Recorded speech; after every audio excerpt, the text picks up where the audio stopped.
everyone, welcome back to my channel. Thank you so much for sticking with me while I was on my little month-long break. July had me going through it just like you guys, but we are back. We're going to be going through each sign and talking about the month of August. So I'm really glad for August. You know, we have a lot of forward momentum. We have Mercury finally going forward. We have Jupiter stationing to go direct as well. We don't have any eclipses. So July is going to be, or August is going to be a much better month.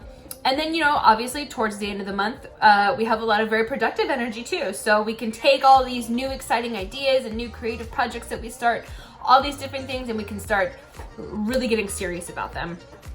So, by the way, if you are new to the channel, thank you so much for checking it out. I hope you enjoy it. If you do like this video, please give it a thumbs up. Comment down below, let me know what resonates with you. And if it does resonate with you, please subscribe so you can keep an eye on all the other videos that I'll be posting. So yes, with that, if you want to see more about your sign and what's going on for you, don't forget to check out your sun, moon, and ascendant. Most importantly, your ascendant sign is typically going to be the most accurate, and then a sun and moon, it really depends on, you know, your individual energy and what usually resonates with you. So just check all three. Take what resonates, leave what doesn't. So yes, anyway, with that, if you want to see more about what's happening for you, then please keep on watching. Okay, Taurus, sun, moon, and rising. All right, you guys, so you had this new moon on the 31st of July, but I know it's not July anymore, but the, you know, new moon energies carry out for a couple days. So, you had this new moon in your fourth house. Fourth house is all about home, property, family, and what makes you feel safe, right? Safe, secure, comfortable. So this new moon was also receiving a square aspect from Uranus in your sign, okay? And Uranus is the planet of liberation. It liberates you from stagnant situations, okay? And the way I see this is you are the one who's doing the liberating, okay? You are probably going to be liberating yourself from a stagnant situation in regards to your home, your property, your family. So maybe you're tired of where you live and you're like, fuck this, I'm gonna move. Or, you know, there's some kind of situation in your life that does not make you feel emotionally safe and secure and happy and comfortable. And something puts you in, it's like the last straw. You're like, I'm done, I'm not fucking doing this anymore.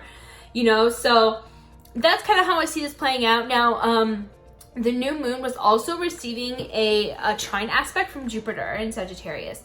Now, Jupiter is all about, you know, expansion. Jupiter expands everything it touches, whether it's good or bad, okay? And this was like, because a trine is a pocket of opportunity that you don't really even have to work for, okay? It just kind of falls in your lap. So basically, this is like, if you're able to really be that little rebel, okay? There's definitely a blessing in there for you in regards to your the money or the things that you get from other people, okay? Because Sagittarius is your 8th house, and 8th house is all about debt, taxes, inheritances, money that you, like your partner's money, because it's typically, you know, it's money that you get from other people, so it's also alimony and child support and all this stuff.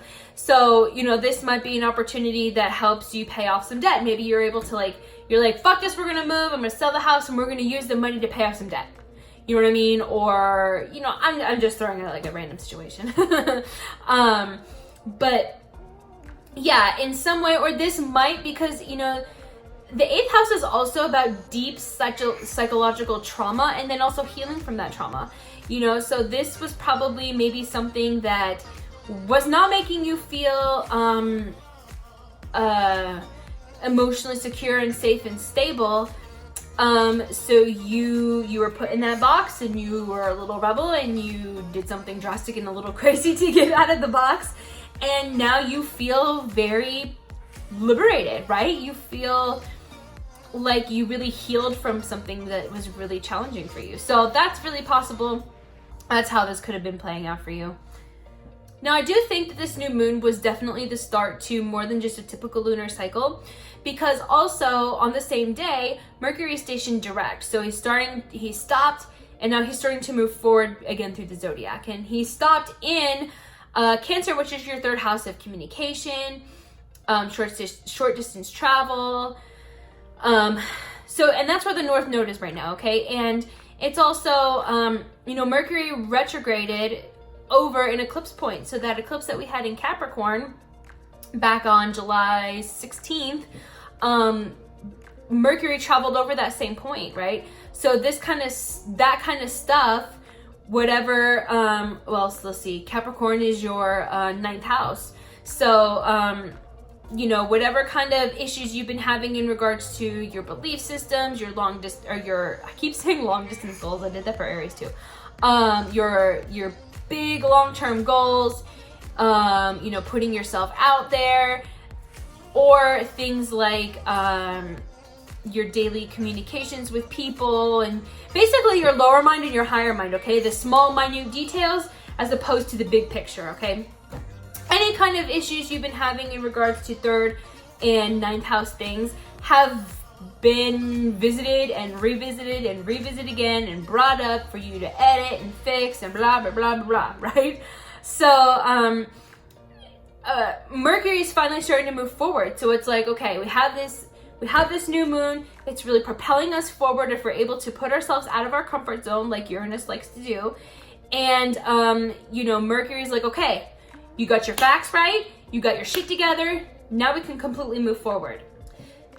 Now, on the 11th of August, we have a couple things going on. So, the most exciting one is Jupiter. Like I said, the planet of luck, abundance, expansion, your belief systems, all that kind of stuff is starting to move forward now. So he's stationing to go direct in the sign of Sagittarius. So, if you have been having problems, not necessarily problems, but you've been trying to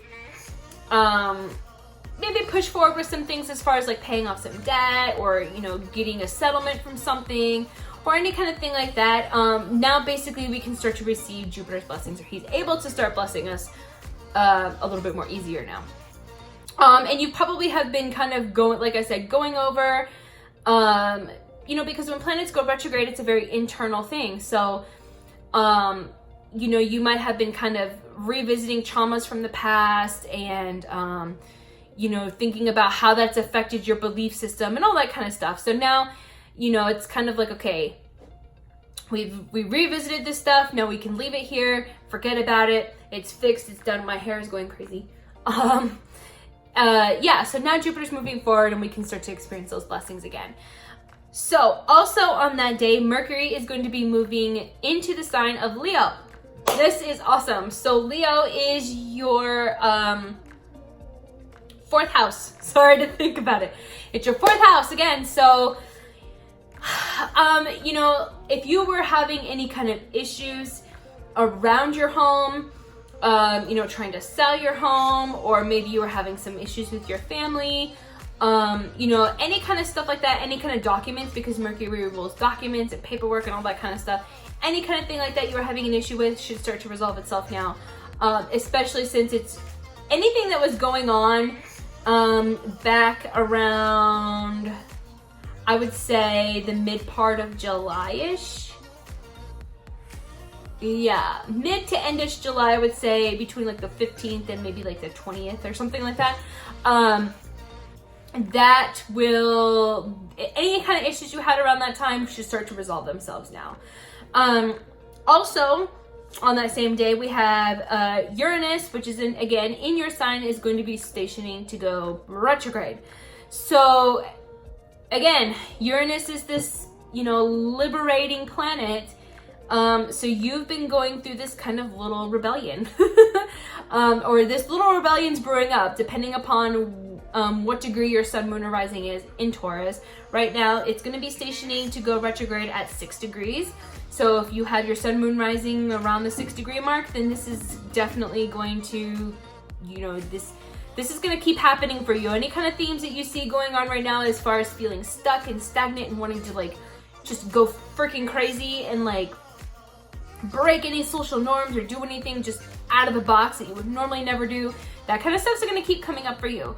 But during this time when Uranus is retrograde, to me, this is kind of like the inner rebellion, right? This is kind of like I'm brewing up my, it's like you're formulating your little devious plan in your mind. Like, not devious, but you know what I mean? Like, you're, it's the internal before the external, okay? It's brewing up inside, and then when Uranus stations direct again and travels back over this same point, it's gonna happen and it's gonna physically come out. So, yeah. All right, so on the 15th, we have the full moon in the sign of Aquarius, 22 degrees to be exact. So this is going to be a full moon in your 10th house of career. So, you know, and full moons are they're completion points, right? So we can start to see the fruits of our labor. We might see the ending of something so that way something new can start. So, you know, this could be the ending of a job, the ending of a work project, or you can really start to see a lot of benefits that you've been putting forth in your career, right? You've been working really hard, and now you're gonna really start to see the benefits from that. And it is going to be the sun. So for those of you who don't know, a full moon is when we have the sun and the moon in opposite signs of each other, okay? So the sun's over here in Leo, 22 degrees of Leo, moon's over here at 22 degrees of Aquarius, and the sun is beaming his bright, beautiful light on the moon, illuminating the moon, okay? So we also have Venus is going to be exactly conjunct or in the exact same spot as the sun also. So, you know, this is going to bring, let's see, Leo. So this could bring something between your career and your home. Again, I know the home stuff has been kind of a big deal for you, but you know, maybe a job situation comes up and you're gonna have to move, or maybe, you know what I mean, whether you get a job or whether a job ends, and you might have to move. But again, whatever kind of something happens, I don't think you're going to be upset about it because Venus is here softening this up in your home life. So maybe something in your job changes where you're able to spend more time at home, you know, and spend more time with your family. So between the 18th and the 23rd, we have the whole party that's in Leo right now and hanging out in your 4th house. So we have the Sun, Mercury, Venus, and Mars, all in Leo, all in that 5-day time period are going to be moving into Virgo, okay? So, yeah, this is really, really shifting your focus from home and property and family and all that kind of stuff to a fun part in your chart, right? This is the 5th house. So 5th house is all about fun, creativity, children, you know, and creativity can be, you know, the things that, so literally the things that you create. We create children, right? But this is also things like small businesses. This is, you know, just any kind of creative pursuit, okay? Hobbies, sports, the things that you do because you love to do them, okay? And they just light you up. So yeah, I mean, I would expect that there's going to be just a big shift, right? You might really discover something new that you really love to do and you're just freaking fired up about it. You know, especially because Venus is going to be there. Venus represents you, that's your ruling planet, especially for Taurus rising. You're going to find that you're really active in this area. So especially in the 5th house, you might be wanting to do some sports or some kind of really physical hobby of some sort, because, you know, Venus is your body. Yeah, but this area of your chart is just lit the hell up. Especially with Mercury here, you're going to get a lot of ideas. So I would definitely write your ideas down because you're going to be inundated with them, okay? Lots and lots of ideas, lots of communication with, because 5th house is also love too. So for single Taurus, you know, this is a really great time to meet somebody. Really, really great time. And you're just going to have a lot of fun, to be honest. The end part of mid to end August all the way through until, oh gosh, sometime in October or September, I'm not gonna lie, I don't remember. Yeah, it's just gonna be a really fun time for you. You're spending a lot of time with your kids. You might be creating a kid. You might be giving birth to a kid, all that kind of stuff. So that's really exciting. Okay, so I do have to make one correction. So between the 18th and the 29th, okay, because Mercury moves into Virgo on the 29th, so my bad. Okay, so on August 30th, we have this really, really great new moon in Virgo. Now, I say it's really great because it's, okay, I know it's Taurus. You guys aren't the biggest fan of change, okay? But something in regards to your 5th house part of your life is gonna make it's gonna have a bang, okay? Because we have the new moon in Virgo at 6 degrees.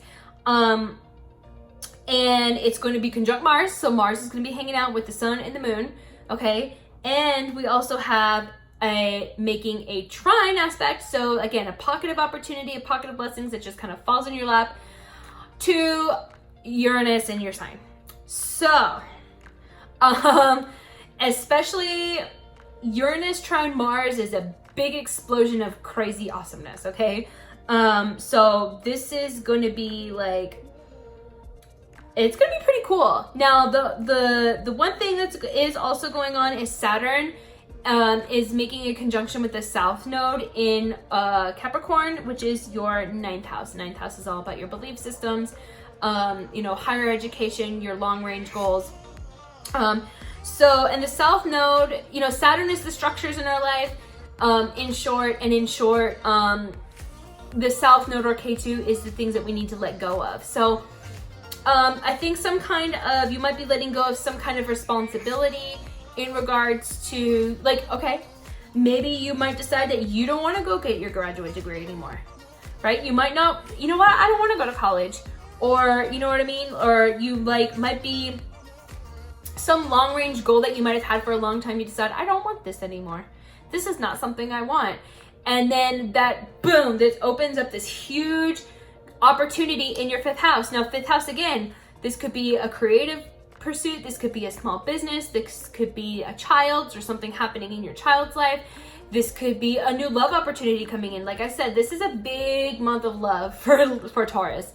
So I would definitely say that this is, you know, whatever kind of thing that you let go of in your 9th house. So any kind of belief system, when you're like, you know, and it might be a limiting belief system, especially with Saturn here. You know, Saturn is very, Saturn is just hard. It's just hard. So, you know, you might have some very limiting beliefs that you just kind of let go of, right? And you're just done with them. You're like, I'm done trying to limit myself and limit my potential. And then as soon as you do that, boom, you have this huge opportunity to do something awesome. So, and you know, I am going to go more in depth around the time of this new moon. I'm going to do a dedicated video for this, and I will pull some tarot cards. Hopefully by then, I'm hoping I have an oracle deck by then, because I think that will be, that'll just work out really good for that. But yeah, I am going to do a dedicated video on this, going a lot more in depth for each sign. But yeah, this new moon in Virgo is going to be really cool. So yes. There you go, Taurus. I hope you enjoyed this. I hope this resonated with you. If it did, please drop a comment down below, or just let me know what's going on with you. I'm really curious to see how things are going on for Taurus. Yeah, so if you did like the video and it did resonate, please like, share, and subscribe. Yeah, share it with another Taurus who might want to see this too. So yes, guys, I hope it's a great August, and I will talk to you next time.